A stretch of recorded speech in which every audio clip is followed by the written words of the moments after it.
Ya, bismillahirrahmanirrahim. Assalamualaikum warahmatullahi wabarakatuh. Salam Rimbawan. Apa kabar semuanya? Mari kita mulai perkuliahan hari ini dengan sama-sama berdoa menurut agama dan kepercayaan kita masing-masing. Doa dipersilakan. Doa selesai.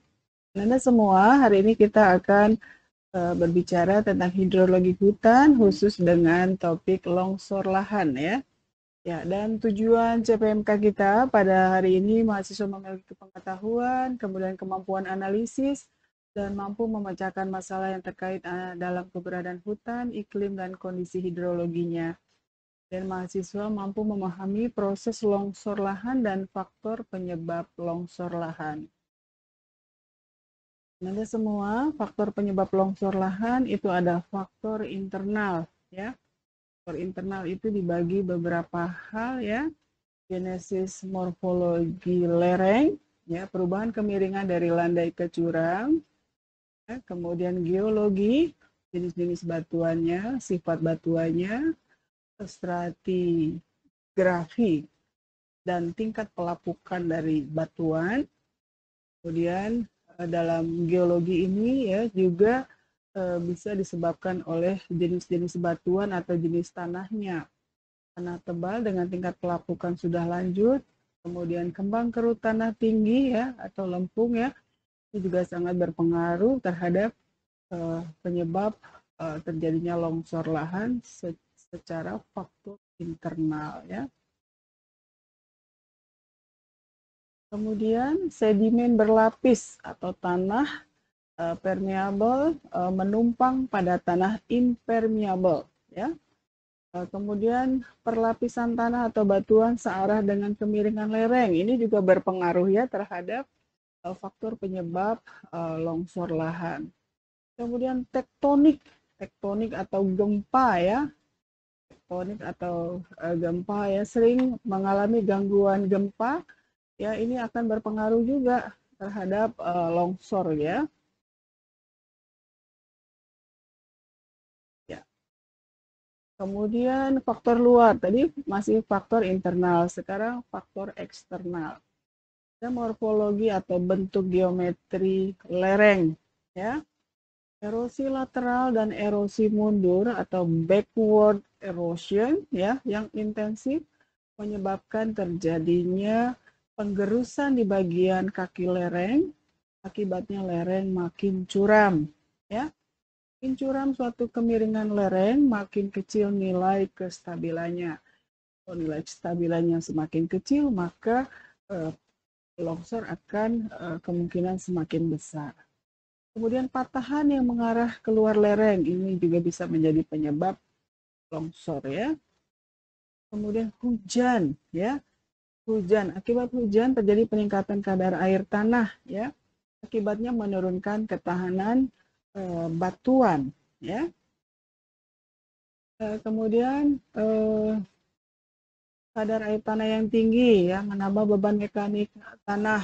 Kemudian juga sesuai dengan letak dan bentuk bidang gelincir, hujan yang tinggi menyebabkan terbentuknya bahan gelincir ya, sehingga menyebabkan longsor lebih cepat terjadi ya karena hujan. Nah, ini ada lagi faktor kegiatan manusia. Manusia di mana-mana menjadi faktor utama ya. Mengganggu kestabilan lereng, misalnya dengan memotong lereng ya. Lereng untuk apa ya? Untuk pembangunan, bangun villa misalnya ya. Kemudian melakukan pembangunan tidak mengindahkan tata ruang atau tata ruang wilayah atau tata ruang desa ya. Ingin rumah yang paling cantik di atas bukit ya, kemudian menebang pohon-pohon yang ada di atas bukit ya demi berdirinya rumah itu. Nah, ini sudah tidak mengindahkan tata ruang wilayah dan bisa menyebabkan longsor ya.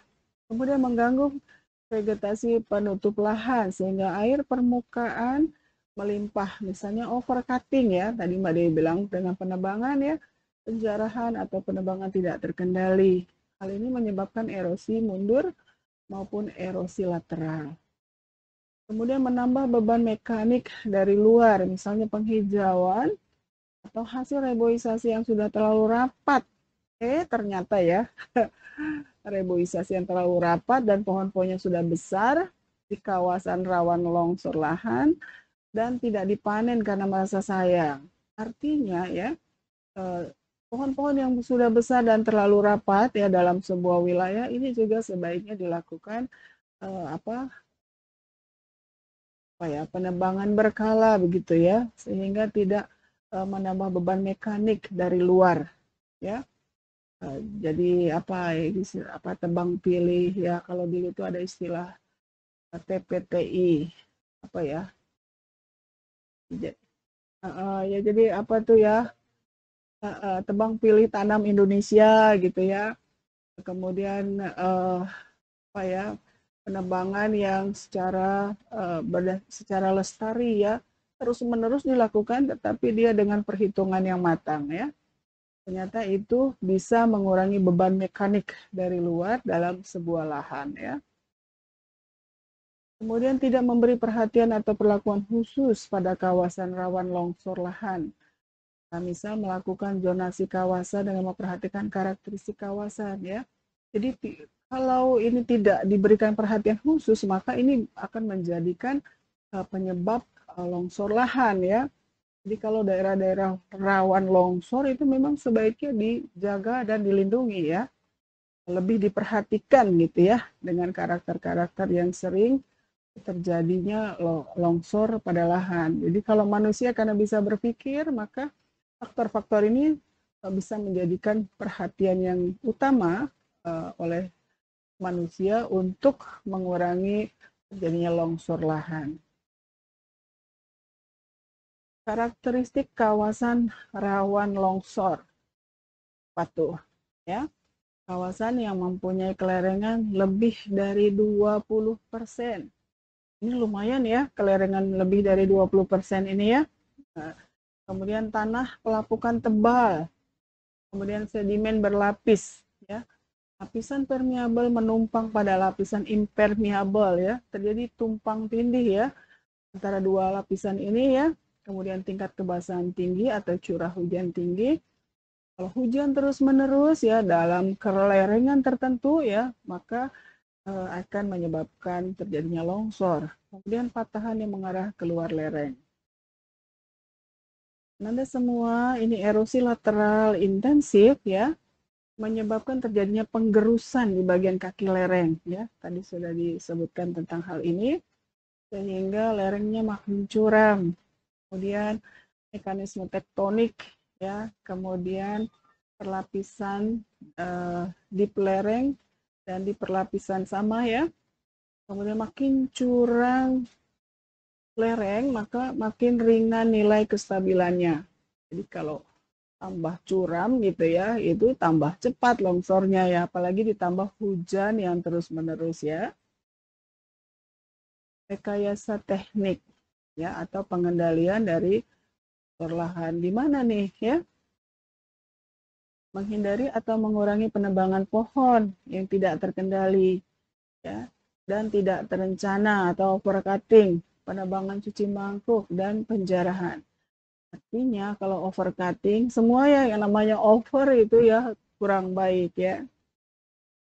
Over makan kurang baik. Ya. Overcutting ya kurang baik ya sehingga menyebabkan longsor. Tapi tidak di cutting juga tadi bisa menyebabkan beban berat mekanik luar ya untuk areal tertentu. Artinya ya ditebang boleh tetapi dengan apa namanya penebangan secara lestari begitu ya, terus menerus dan lestari. Kemudian mengembangkan usaha tani ramah longsor lahan seperti penanaman hijauan makanan ternak melalui sistem panen pangkas ya. Misalnya kan kita punya penangkaran rusa tuh di Universitas Lampung ya. Mas Tikno itu selalu mengambil rumputan ya hijauan makanan ternak itu dari luar ya itu melakukan pemangkasan ya itu uh, hal yang ramah ya buat longsor ya dengan penanaman hijauan makanan ternak itu ya. Dan selain dia bernilai ekonomis untuk bahkan satwa ya, tetapi juga dia ternyata bisa menjadi sebuah usaha dalam pengendalian longsor lahan. Kemudian rekayasa teknik, misalnya dengan penanaman vegetasi tanaman keras yang ringan dengan perakaran intensif dan dalam. Evapotranspirasi intensif bagi kawasan yang curam dan menumpang di atas lapisan impermeable. Ya. Jadi dengan penanaman tanaman keras itu tanaman pohon ya, tanaman pohon yang ringan perakaran. Ya, ringan perakaran itu maksudnya apa? Ya, jadi dia tidak terlalu perakarannya tidak terlalu dalam gitu ya. Kemudian evapotranspirasi punya pengaruh yang penting terhadap besarnya cadangan air tanah ya, terutama untuk kawasan yang berhujan rendah lapisan tanah dangkal dan sifat batuan yang tidak dapat menyimpan air.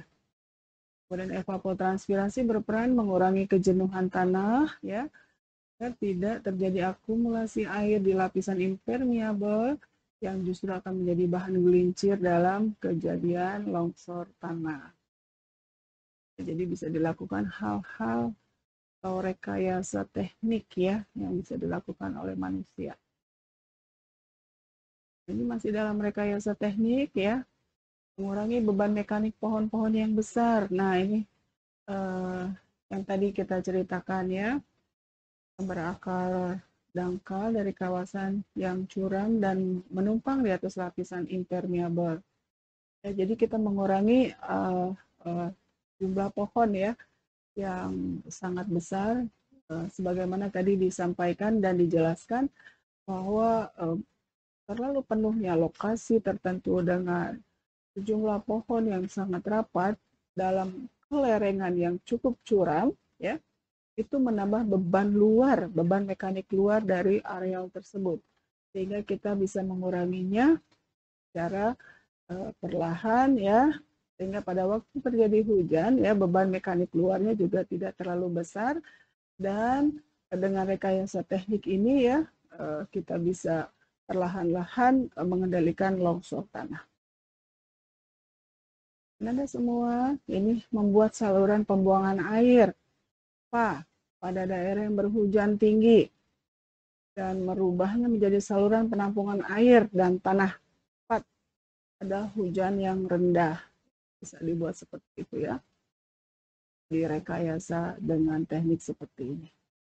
Ini gambarnya Anda bisa lihat ya, mudah-mudahan cukup jelas ya. Kemudian juga mengurangi atau menghindari pembangunan teras bangku di kawasan yang rawan ya, tanpa dilengkapi spa dan saluran drainase di bawah permukaan tanah. Jadi kalau udah jelas arealnya itu sangat rawan longsor, maka jangan dibuat teras ya, teras sharing ya, bangku ya di kawasan tersebut ya. Kemudian mengurangi intensifikasi pengolahan tanah daerah yang rawan longsor. Jadi kalau daerahnya udah rawan longsor, jangan dilakukan pengolahan tanah yang berlebihan, intensifikasi untuk ini, untuk itu ya. Itu tidak dianjurkan dalam rekayasa teknik. Kemudian membuat saluran drainase di bawah permukaan tanah, mengurangi kandungan air dalam tanah.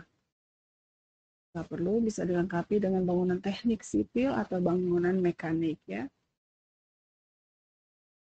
Kemudian pengendalian longsor lahan ini bisa dilakukan dengan rekayasa sosial ya. Tadi rekayasa teknik, sekarang rekayasa sosial. Pertama, memperhatikan tata ruang desa, menghindari tinggal di daerah rawan longsor. Seperti saya tinggal di Kemiling ya, itu kata orang, itu Kemiling itu daerah patahan ya. Jadi kalau ada gempa itu patah duluan, maka hancur duluan kan gitu ya. Harusnya dihindari, tapi saya bangun rumah di sana ya. Nah, jadi kalau memang sudah mengetahui daerah itu rawan longsor, maka jangan tinggal di daerah yang rawan longsor begitu ya. Kemudian siaga untuk mengungsi setiap musim hujan atau hari-hari akan hujan. Kalau kita lihat di televisi ya, itu kita sering melihat ya rumah-rumah yang di pinggiran bantaran sungai ya, itu biasanya kalau hujan sedang lebat ya mereka terendam ya, terendam banjir. dari air sungai yang meluap ya, dan itu harus siaga untuk mengungsi ya kalau seperti itu. Kemudian membangun sistem peringatan dini, misalnya dengan kentongan atau sirine ya. Jadi ini luar biasa rekayasa sosial ini kalau bisa diterapkan oleh kita ya, bagus dan sangat bermanfaat ya. Jadi dalam sebuah apa misalnya terjadi longsor itu ya sudah ada peringatan dini lebih cepat, itu akan lebih banyak yang dapat diselamatkan daripada yang menjadi korban longsor lahan ya. Dan sebagai contoh, waktu saya berada di Jepang ya, Anda semua itu peringatan dini terjadinya apa badai ya, itu cepat sekali dilakukan ya oleh pemerintah setempat ya, itu dengan sirine, kemudian dengan pengumuman tidak berhenti-henti dari kelurahan setempat, kemudian menginformasikan lebih awal dengan cepat sekali tempat-tempat pengungsian yang aman warga masyarakat sekitarnya. Ya, mudah-mudahan penanggulangan longsor di Indonesia ini ya dengan rekayasa sosialnya juga semakin hari semakin baik ya, dapat dilakukan oleh pemerintah bersama masyarakat. Kemudian membangun lokasi pengungsian yang telah ditetapkan ya. Kemudian melakukan pengamatan kesiagaan saat terjadinya hujan secara swadaya ya. Kemudian menambah wawasan dan kepekaan masyarakat melalui penyuluhan. Nah, penyuluhan ini penting dan bisa dilakukan oleh adik-adik mahasiswa ya. Dan kita turun ke daerah-daerah yang rawan longsor, rawan banjir ya. Kemudian Anda melakukan penyuluhan singkat, kemudian memberikan contoh-contoh konkret hal-hal yang sebaiknya tidak dilakukan di daerah-daerah rawan longsor tersebut ya. Kemudian ini contoh jenis tanaman yang dapat digunakan untuk mengendalikan longsor lahan. Pohon-pohon yang mempunyai akar tunggang dalam, dan akar cabang banyak. Ya, ini contohnya. Ya, ada 9. Ada kemiri, ada laban, ada delingseng, ada bungur, lagerstromia speciosa, ada mindi, ada johar, ada akasia, ada eucalyptus alba, ada leucaena glauca ya. Ini dia memiliki akar tunggang dalam dan akar cabang yang banyak. Kenapa kalau begini akar cabangnya banyak? Kalau akar cabangnya banyak, dia banyak bisa mengikat air, ya, dan mengikat tanah ya, sehingga dia pertahanan di dalam tanah itu semakin kuat dengan adanya akar-akar cabang yang banyak ya, sehingga longsor lahan bisa dihindari atau diminimalisir. Pohon-pohon yang mempunyai akar tunggang dalam dengan sedikit akar cabang. Nah, ini ada sekitar 11 ya. Nah, ini gimana Mbak Dewi? Ditanam nggak? Iya, bagus juga ini ya. Bisa ditanam juga ya. Ada mahoni daun lebar, ada rengas ya. Jati, kesambi, sono kembang, kemudian sono keling ya.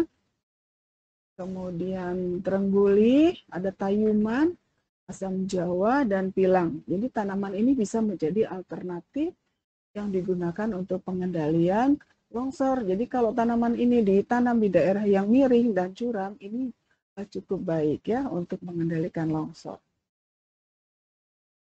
Ini pohon-pohon yang mempunyai akar tunggang dalam dan akar cabang banyak. Ya, ada, ini tadi ada sama ya, kemiri, laban, delingsem, tadi sudah ya. Kemudian bungur, mindi, johar ya, lamtoro merah, ya, kemudian eucalyptus alba, kemudian lamtoro ya, leucaena leiposepala, kemudian ada sono keling ya. Ini ada ketinggiannya yang bisa meletakkan pohon-pohon ini untuk mengendalikan longsor lahan ya. Kemudian pohon-pohon yang kiranya bagus untuk daerah yang banyak mengandung air dan tahan pangkas, mudah terubus bila dipangkas. Jadi misalnya sudah rindang itu kita tebas, itu dia cepat lagi keluar daun-daunannya ya. Ini waru misalnya ya, waru, kemudian waru gunung, kemudian kaliandra bunga merah, kemudian ada kaliandra bunga putih, ya, kemudian ada sengon, ya dengan ketinggian lebih dari 1000 meter DPL ya. Kemudian ada bambusa, bambu ya, efektif juga ya dengan ketinggian sampai 1000 meter ya per DPL ya. Kemudian nangka, sukun, duren ya. Ini bagus. Kemudian ada rumput hijauan pakan ternak, ini juga bagus untuk sampai ke ketinggian 1000 meter DPL ya dalam mengendalikan longsor lahan. Alhamdulillah selesai. Terima kasih atas perhatiannya ya, mudah-mudahan kita bisa menerapkan rekayasa teknik dan rekayasa sosial ya dalam mengendalikan longsor lahan yang terjadi di sekeliling kita. Mari kita sama-sama menjaga daerah lingkungan di sekitar kita dari longsor lahan seperti ini. Tadi banyak sekali contoh-contoh rekayasa yang bisa Ananda lakukan dan Ananda praktekkan secara langsung di sekeliling rumah maupun di sekitar tempat tinggalmu ya. Terima kasih atas perhatiannya. Tetap sehat dan menjaga protokol kesehatan. Assalamualaikum warahmatullahi wabarakatuh. Salam Rimbawan.